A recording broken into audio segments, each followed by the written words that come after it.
Ready. Hello guys, welcome back to my channel. আমি সায়নী। তো আবার চলে এলাম তোমাদের কাছে নতুন একটা ব্লগ নিয়ে। তো আজকে আমি দেখতে পাচ্ছি একটা মেলাতে এসেছি। তো সবার আগে জানি আজকে উল্টো রথ। তো সবাইকে জানাই উল্টো রথের প্রীতি, শুভেচ্ছা ও আন্তরিক অভিনন্দন। তো আজকে উল্টো রথ, যেহেতু উল্টো রথের জন্য আজকে বিভিন্ন জায়গায় মেলা হচ্ছে, তোমাদের বাড়ির পাশে কিংবা বাড়ি থেকে একটু দূরে। তোমরা তোমাদের বন্ধুদের সাথে যাও, ফ্যামিলিকে নিয়ে যাও, অনেক আনন্দ করো, অনেক এনজয় করো মেলা, আর অনেক কিছু কেনাকাটা করো, জিলাপি খাও, পাঁপড় ভাজা খাও, আরও অনেক কিছু খাও। আর আমি তো আজকে মেলায় চলে এসেছি, আর আজকে আমি মানে বসিরহাটেই আছি, আঠুরিয়া সজনেতলায় এসেছি। তো এখানে খুব বড় করে রথের মেলা হয়, আর এই রথের মেলাটা এখানে অনেক পুরনো রথের মেলা। তো আমি এখানে মেলায় এসেছি তোমাদের সাথে মেলাটা শেয়ার করবো বলে, কারণ এই মেলাটা না বসিরহাটের অনেক পুরনো, আর অনেক পুরনো রথের মেলা। তো ভাবলাম তোমাদের সাথে এটা শেয়ার করি। তো তার জন্য আজকে আমি চলে এসেছি। তোমাদেরকে পুরো মেলাটা ঘুরিয়ে দেখাবো। তোমরা এভাবেই আমার সাথে থাকো, সঙ্গে থাকো, আর এভাবেই জুড়ে থাকো।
আমি অলরেডি মেলার মধ্যে রয়েছি। তোমাদেরকে বললাম যে মেলাটা পুরোটা ঘুরিয়ে দেখাবো, তোমরা দেখছো। আর দেখো এই সাইডে কত ফুচকার দোকান রয়েছে, আর কত জিনিসপত্রের দোকান, সবাই তো কেনাকাটা করছে। আর এখন অলরেডি সন্ধ্যে 7টা বেজে গেছে, তো তার জন্য পুরো মাঠটাই পুরো ভর্তি হয়ে গেছে।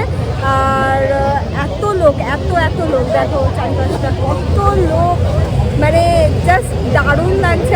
আমার তো খুব সুন্দর লাগছে। আর তোমাদের কেমন লাগছে আমাকে কিন্তু অবশ্যই সেটা কমেন্ট করে জানিও।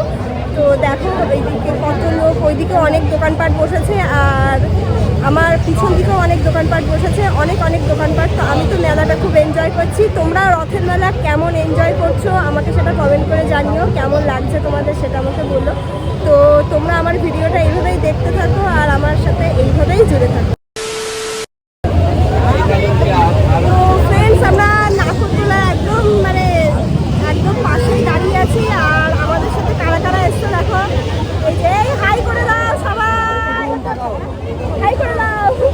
আরেকজন ফোনে কথা বলতে ব্যস্ত, হাই করতে বলো।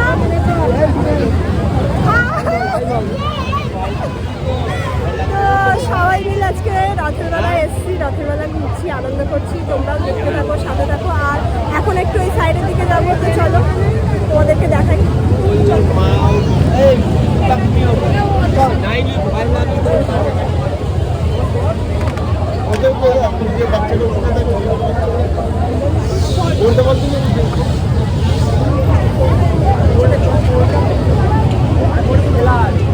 তো ওই দিকটা তো দেখতেই পাচ্ছ অনেক। আর এইটা তো বাচ্চারাই খেলে না, আমার তো খেলার বয়স নেই, তাই না? তো আমি তো, আমার দেখা উচিত ওই দিকটা, তো অন্যদিকে দেখা উচিত। আর প্রচুর দোকানপাট বসেছে। কোন দিকে যাবে? তো একটু দোকানপাটের দিকে আসলাম, আর দোকানপাটের দিকে এসেও এখানেও প্রচুর ভিড়, প্রচুর ভিড় আর প্রচুর ভিড়। তো দেখতেই পাচ্ছ এই দিকটাতে, এইগুলো সব মানে মেয়েদের জন্য এই জায়গাটা, মানে কসমেটিক্স আর হচ্ছে কি বলবো, ঘর সাজানোর জিনিসপত্র এখানে প্রচুর প্রচুর বসেছে। তো যেহেতু মাঠটা একটু বড় না, তো বেশ ভালোই এখানে দোকানপাট বসেছে। তো আমার তো মনে হলো বসিরহাটে যে বড় কালীবাড়ি, যে তোমাদেরকে আগের দিন বলছিলাম যে বড় কালীবাড়িতে রথের মেলা হয়, তার থেকে আমি বলবো যে এইটা অনেক বড় করে হয়। কারণ এখানে প্রচুর নাগরদোলা বসেছে আর প্রচুর লোকজন এসেছে। আর সব থেকে বড় কথা হচ্ছে প্রচুর দোকানপাট বসেছে। তো আমার তো বেশ ভালোই লাগছে আর তোমাদেরকে দেখাচ্ছি। তো আমরা ঘুরে ঘুরে বেড়াচ্ছি আর তোমাদের সাথে শেয়ার করছি পুরোটা। তো বেশ ভালোই লাগছে দেখো। আর রথের মেলায় যে মূল মানে আকর্ষণ, যেটা মানে মেলায় টেলায় আসলে লোকে যেটা সব থেকে বেশি পছন্দ করে, সেটা হলো জিলাপি, পাঁপড় ভাজা। এগুলো তো সবাই বেশি বেশি পছন্দ করে, তাই না? তো সেটা সামনের দিকে বসেছে। ফার্স্ট মেলায় ঢুকেই আমি দেখেছি, বাট তোমাদের সাথে সেটা দেখানো হয়নি, তোমাদের সাথে শেয়ার করা হয়নি। তো চলো আমি এখন ওই দিকেই যাচ্ছি। আর যেহেতু মেলা এসেছি, তো একটু খিদে পেয়েছে, তো একটু কিছু খেতে হবে। তো তার জন্যই আর কি যাচ্ছি, যাতে কিছু মানে খাবার দাবার পাই। বসেছে প্রচুর কিছু বসেছে, কিন্তু আমার না একটু শরীরটা খারাপ, তো তোমাদেরকে আগের দিনই বললাম। তো তার জন্য মানে মানে যা তা জিনিস খেতে পারছি না। মানে এখানে লস্যি বসেছে, তারপরে ফুচকা, তারপরে আইসক্রিম, এগুলো তো মেলায় আসলে খাওয়াই যায়, তাই না? তো এগুলো খাওয়াই যায়, কিন্তু আমার তো যেহেতু দেখো মানে শরীর খারাপ, তো তার জন্য খেতে পাচ্ছি না এগুলো। তো আর কি আর করা যাবে, তাই না? তো চলো তোমাদেরকে ওই সাইডটা নিয়ে যাই, তোমাদেরকে ঘুরিয়ে দেখাই। দেখো এখানে কত বাদাম, সেই বাদাম বাদাম গানের কথা মনে হচ্ছে আমার এখন। তো চলো, তোমরা কিন্তু হাসবে না, ঠিক আছে? আমি আজকে প্রচুর হাসছি, তোমরা কিন্তু একদম হাসবে না। তো চলো তোমাদেরকে নিয়ে যাই আর দেখাই, পুরো ওই দিকটা ঘুরিয়ে দেখাই।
পুরো অলরেডি কমপ্লিট হয়ে গেছে। আর এখানে বেশিক্ষণ থাকবো না, তোমরা জানোই আমি যখন এসেছিলাম তখন বিকেল ছিল, আর এখন দেখো এখন বাজে রাত 8টা বেজে গেছে, 8টা না 8:30 বেজে গেছে। তো যেহেতু এটা আমার বাড়ি থেকে একটু দূরে, তো এইবার বাড়ির দিকে যাব আমি। আর এখানে বেশিক্ষণ থাকবো না। মেলা এবছরের মতো মানে রথের মেলা এবছরের মতো শেষ, আবার সেই পরের বছর। তো গাইজ আবার দেখা হবে তোমাদের সাথে নেক্সট ব্লগে। তো চলো আজকের মতো ব্লগটা আমি এখানে স্টপ করে দেবো। তো চলো টাটা।